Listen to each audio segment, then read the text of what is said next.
Hello students, welcome back to our channel. ये DElEd के mock test का आज हम टीचिंग एप्टीट्यूड वाला सेक्शन देखने जा रहे हैं। अगर जिसने आप में से मॉक टेस्ट नहीं दिया है, आप हमारे टेलीग्राम ग्रुप से जुड़ सकते हैं, जहाँ पर फ्री ऑफ कॉस्ट आपको मॉक टेस्ट प्रोवाइड किया गया है। 2 मॉक टेस्ट हो चुके हैं अभी, full length proper exam pattern based, ठीक है, पूरे एग्ज़ाम पैटर्न बेस्ड पे प्रैक्टिस सेट थे। और आज हम देखेंगे उसका सॉल्यूशन, टीचिंग एप्टीट्यूड का सॉल्यूशन देखने जा रहे हैं। स्टार्टिंग के 25 क्वेश्चन देखेंगे। 25 क्वेश्चन के लिए आपको पार्ट 2 में मिल जाएंगे, ठीक है। देखिए स्टार्ट करते हैं। पहला क्वेश्चन है, यदि विद्यार्थी यह न समझ सके कि कक्षा में क्या पढ़ाया गया तो शिक्षक क्या अनुभव करेगा। ठीक है, पहला ऑप्शन है इसका, भारी उबा हुआ, उसे दूसरे तरीके से समझाना चाहिए, वह व्यर्थ समय नष्ट कर रहा है। और चौथा है, विद्यार्थियों के लिए अफसोस। देखिए इसका जो राइट आंसर है, पॉजिटिव वे में आपको आंसर देने हैं सारे, तो ऑप्शन 20 का राइट आंसर हो जाएगा कि टीचर को यह अनुभव करेगा कि उसे दूसरे तरीके से समझाना चाहिए। ठीक है, बच्चे के लिए हित में उसे दूसरे बार अलग तरीके से समझाना चाहिए। ऑप्शन बी राइट आंसर हो जाएगा। आगे चलते हैं। व्यापक आकलन का अर्थ है, ठीक है, व्यापक आकलन का क्या अर्थ है, बच्चे की सर्वांगीण प्रगति के बारे में जानकारी, बच्चे की समेकित प्रगति के बारे में जानकारी, बच्चे की मौखिक अभिव्यक्ति के बारे में जानकारी, और चौथा ऑप्शन है बच्चे की लिखित अभिव्यक्ति के बारे में जानकारी। इसका राइट आंसर हो जाएगा बच्चे के सर्वांगीण प्रगति के बारे में। देखिए जो व्यापक आकलन होता है, बच्चे के सर्वांगीण प्रगति के बारे में जानकारी देता है। सर्वांगीण मतलब सारी चीज़ों में, ऑल 360 डिग्री डायमेंशन में बच्चे की जो ग्रोथ हो रही है उसके बारे में जानकारी देता है। आगे चलते हैं। बाल केंद्रित शिक्षा का क्या अर्थ है। ठीक है, बाल केंद्रित शिक्षा का क्या अर्थ है। पहला ऑप्शन है इसमें, बच्चे को खेल विधि द्वारा पढ़ाया जाए, बच्चे के अनुभव उनके स्वरों और उनकी सक्रिय सहभागिता को प्राथमिकता देना।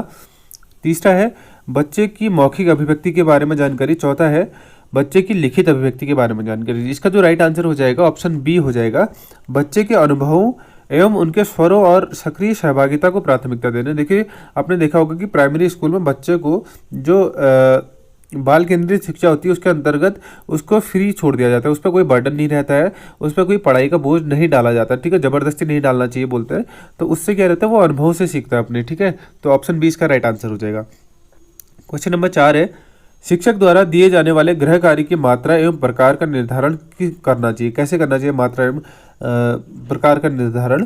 पहला ऑप्शन है छात्रों के मत द्वारा, दूसरा ऑप्शन है विषय वस्तु की जटिलता, तीसरा है गृह कार्य से उत्पन्न होने वाले अधिगम द्वारा, और चौथा है कक्षा के कलांश द्वारा। इसका जो राइट आंसर हो जाएगा ऑप्शन सी होगा, गृह कार्य से उत्पन्न होने वाले अधिगम द्वारा। ठीक है, क्या आपको आउटपुट मिलेगा उससे डिसाइड करना चाहिए कि गृह कार्य कितना और कैसा देना चाहिए। ठीक है, आगे चलते हैं। सीखने सिखाने की प्रक्रिया के दौरान आकलन से शिक्षक को क्या होता है। ठीक है, सीखने सिखाने की प्रक्रिया के दौरान आकलन से शिक्षक को, पहला ऑप्शन है किसी विषय में बच्चों के केवल क्षमताओं की पहचान करने में सहायता मिलती है, क्षमताओं और सीखने में कमी की पहचान करने में सहायता मिलती है, सीखने में कमी की पहचान करने में सहायता मिलती है, और चौथा है पाठ को याद करने की क्षमता का पता चलता है। इसका जो राइट आंसर हो जाएगा ऑप्शन बी हो जाएगा। देखिए क्षमताओं की पहचान और सीखने की भी कमी, ठीक है, दोनों चीज़ पता चलती है कि उसकी कैपेसिटी कितनी है और उसकी कमी किस चीज़ में आ रही है, दोनों चीज़ों का पता चलता है हमें। ठीक है, ऑप्शन बी राइट आंसर हो जाएगा।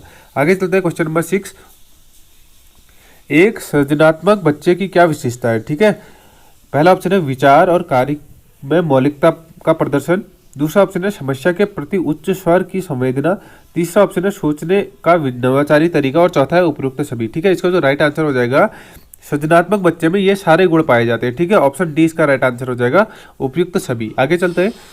प्राथमिक स्तर के बच्चों को पढ़ना सिखाना है तो उनका कठिनाई का स्तर अमूर्त से मूर्त की तरफ हो, कठिन से सरल की तरफ हो, सरल से कठिन की तरफ हो, उनमें विशिष्ट से सामान्य के क्रम हो।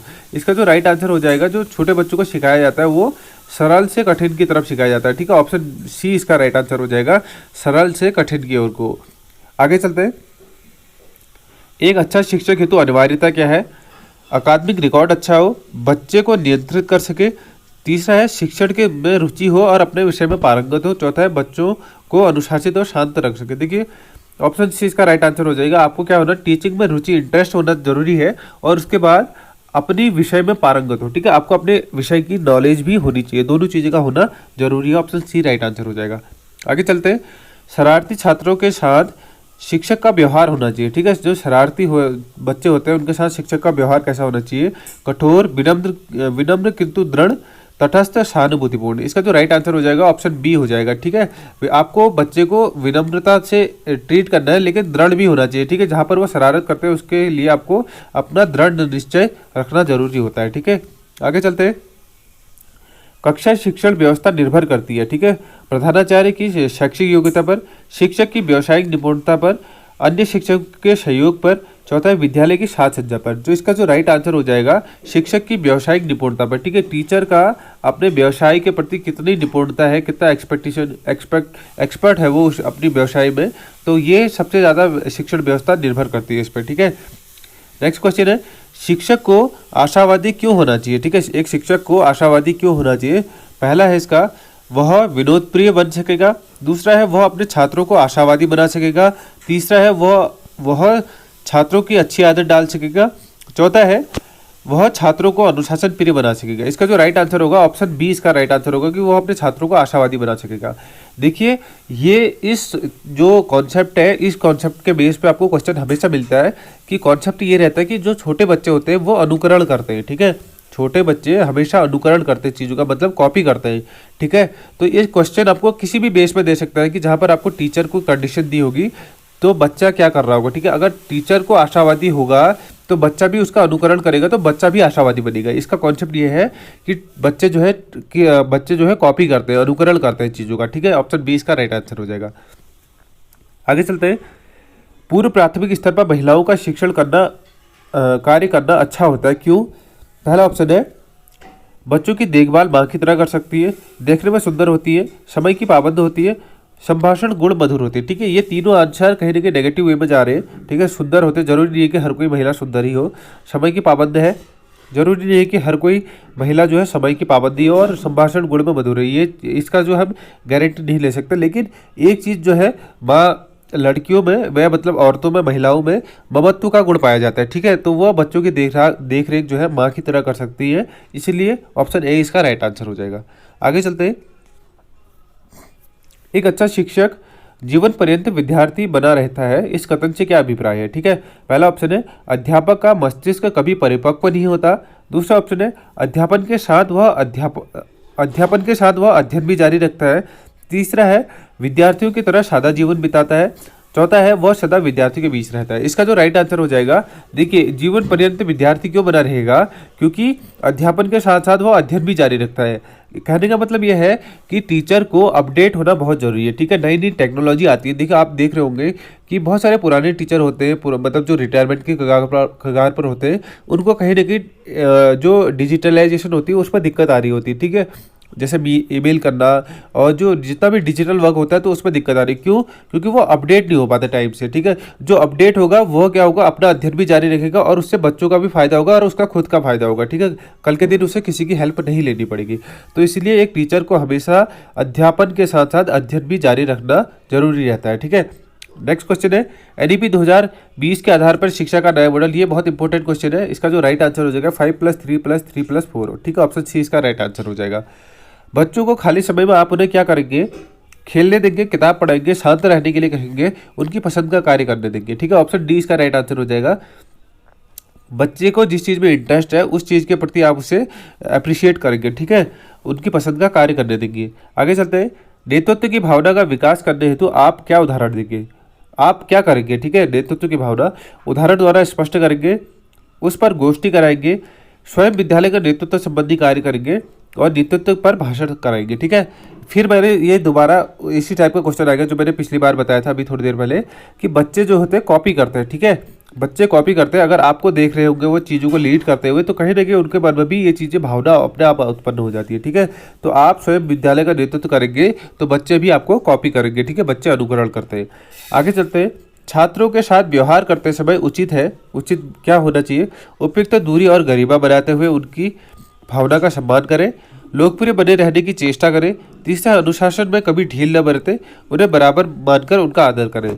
इसका जो राइट आंसर हो जाएगा वो ऑप्शन ए होगा, उपयुक्त दूरी बनाकर उपयुक्त दूरी और गरिमा बनाते हुए उनकी भावना का सम्मान करें। ठीक है, आपको एज ए टीचर बच्चों के साथ जो प्रॉपर डिस्टेंस है वो भी मेंटेन करके रखनी पड़ेगी। ठीक है, टीचर और स्टूडेंट्स की गरिमाओं का ध्यान रखना होगा और उसके बाद आपको बच्चों का भी सम्मान करना होगा। ठीक है, तो ऑप्शन ए इसका राइट आंसर हो जाएगा। आगे चलते हैं, अध्यापक बनने के लिए टीचर ट्रेनिंग क्यों जरूरी होती है। ठीक है, जो टीचर ट्रेनिंग होती है, जो आप डीएलएड का कोर्स करोगे उसके बाद भी जो जो आपकी ट्रेनिंग होती है वो क्यों जरूरी होती है।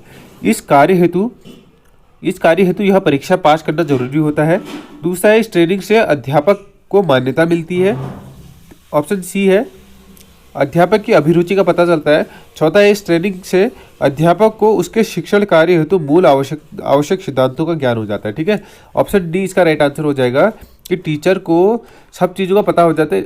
आपने बहुत देखा होगा कि बहुत सारे लोग हैं जिनको आता तो बहुत है लेकिन वो एक्सप्लेन नहीं कर पाते, वो डिलीवर नहीं कर पाते चीज़ों को उस तरीके से। तो टीचर ट्रेनिंग वही चीज़ सिखाती है आपको कि आपको किस तरीके से डील करना है चीज़ों को और किस तरह से आपको डिलीवर करना है सामने बैठे हुए स्टूडेंट्स को। ठीक है, ऑप्शन डी इसका राइट आंसर हो जाएगा। आगे चलते हैं, क्वेश्चन नंबर 19, कठिन शब्दों का अर्थ समझाने का व्यवहारिक तरीका क्या है। ठीक है, कठिन शब्दों का अर्थ समझाने का व्यवहारिक तरीका क्या है। उन्हें पर्यायवाची बताना, उन्हें विलोम शब्द बताना, उनका वाक्य प्रयोग करके सिखाना और उपयुक्त में से कोई नहीं। जो इसका राइट आंसर हो जाएगा वो ऑप्शन ए होगा। ठीक है, जो कठिन शब्द होते हैं, जैसे बच्चा किसी वर्ड को नहीं समझा, आप उसे उसका पर्यायवाची बता सकते हो। ठीक है, आपने पर्यायवाची बताया, जैसे कोई शब्द है आपने उसका, जैसे बच्चा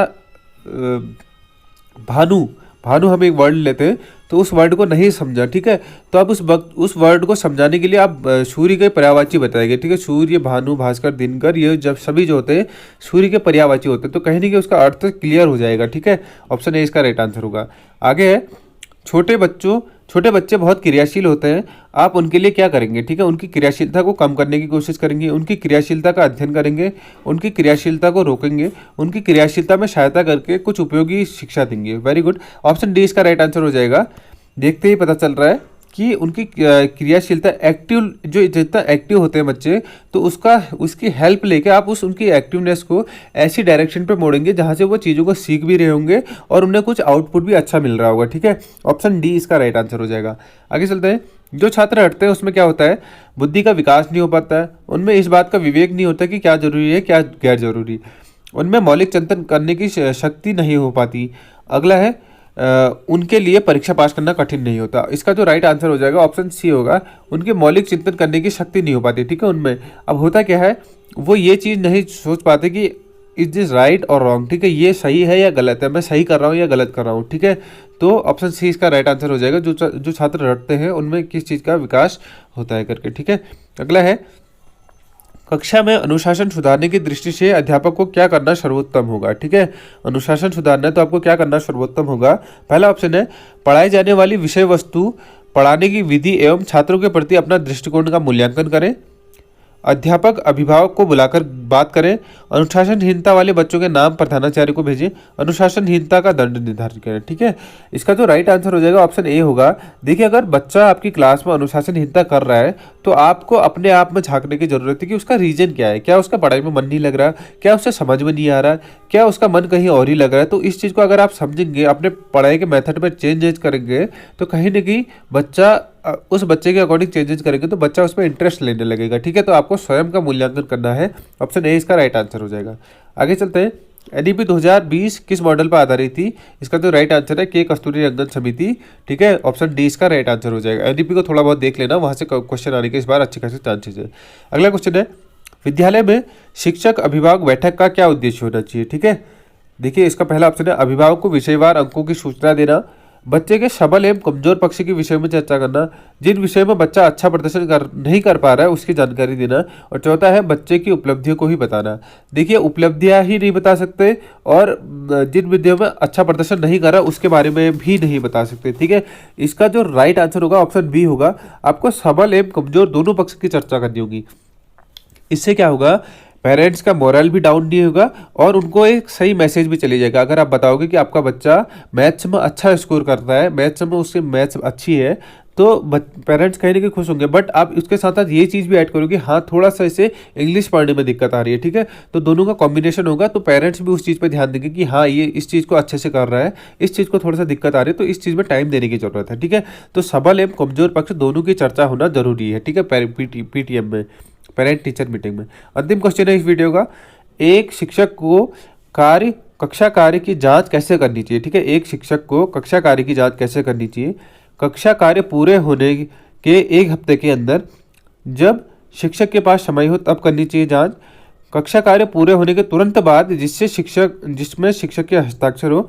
चौथा है कार्य पूरे होने के तुरंत बाद जिसमें कार्य संबंधी त्रुटियां एवं सुधार का उल्लेख हो, ठीक है। अब देखिए, अगर कोई काम कर रहा है तो आप उसे 1 हफ्ते तक तो चेक नहीं करेंगे, जब टाइम होगा तब भी चेक नहीं करेंगे। इसका जो राइट आंसर हो जाएगा ऑप्शन डी होगा, ठीक है। कार्य तुरंत होने के तुरंत बाद आप कॉपियों को चेक करेंगे, साथ ही साथ उनमें डिटेल में एक्सप्लेन करेंगे कि ये चीज़ यहाँ पर गलत है, इस चीज़ का सुधार होना जरूरी है, इस चीज़ को सुधार के ये न होके बल्कि ये होगा, इस टाइप से आप डिटेल में डिस्क्राइब भी करेंगे, जिससे बच्चों को अपनी त्रुटियों का ज्ञान हो और वो अगली बार से उस चीज़ को ना दोहराए, ठीक है। ऑप्शन डी इसका राइट आंसर हो जाएगा। ये थे टीचिंग एप्टीट्यूड के 25 क्वेश्चन। 25 क्वेश्चन हम नेक्स्ट वीडियो पे देखेंगे, जो आपको आज शाम तक प्रोवाइड हो जाएगी, ठीक है। और अगर आपको वीडियो पसंद आई, अगर आपको टेस्ट देना है, वीडियो पसंद आई तो चैनल को सब्सक्राइब करिएगा, वीडियो को लाइक करिएगा। और अगर आपको टेस्ट देना है तो टेलीग्राम ग्रुप डिस्क्रिप्शन पे जहाँ पर लिंक दिया गया है, फ्री में आप टेस्ट दे सकते हैं, ठीक है। थैंक्स फॉर वॉचिंग, मिलते हैं नेक्स्ट वीडियो में, तब तक के लिए बाय।